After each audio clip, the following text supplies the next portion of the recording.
Hello everyone, and welcome to SimQuest 2-Minute Tuesdays. In today's episode, we'll discuss the fluid tightness of HP multi-jet fusion parts and show several real-life examples. HP multi-jet fusion parts have been proven to be watertight without any additional post-processing. Therefore, parts can be used to have liquids or gases flow through the designed channels. There are several variables that can be looked at to determine what a part can withstand: wall thickness, shape, temperature, and type of fluid. Using these variables, HP has conducted multiple tests with their PA12. These tests have proven that spherical shapes will hold higher pressures. Additionally, the design freedom of 3D printing helps to improve the efficiency of these components. For example, ducts can be unified and optimized for better product space.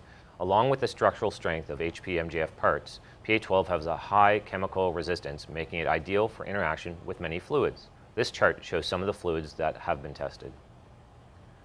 Now let's take a look at several examples of MJF parts that are in use today. First, inside the JF4200, there are over 60 MJF parts, and one of these is an air duct.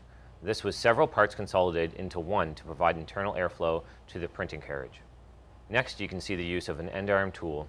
This part was redesigned for the use that allows a vacuum through the component to place a sticker on apples. A European college used the MJF process to design an intake for their race car. Company designed a pneumatic end arm gripper that's airtight and cycles over 1 million times. This drill extraction shoe was optimized for multiple parts for enhanced fluid flow. As you can see, HP Multi-Jet Fusion provides an alternative for making fluid-tight parts for mechanical applications. These are injection mold quality parts created in hours with no tooling. Well, that's it for today's episode of 2-Minute Tuesdays. Thank you for joining, and we'll see you next time.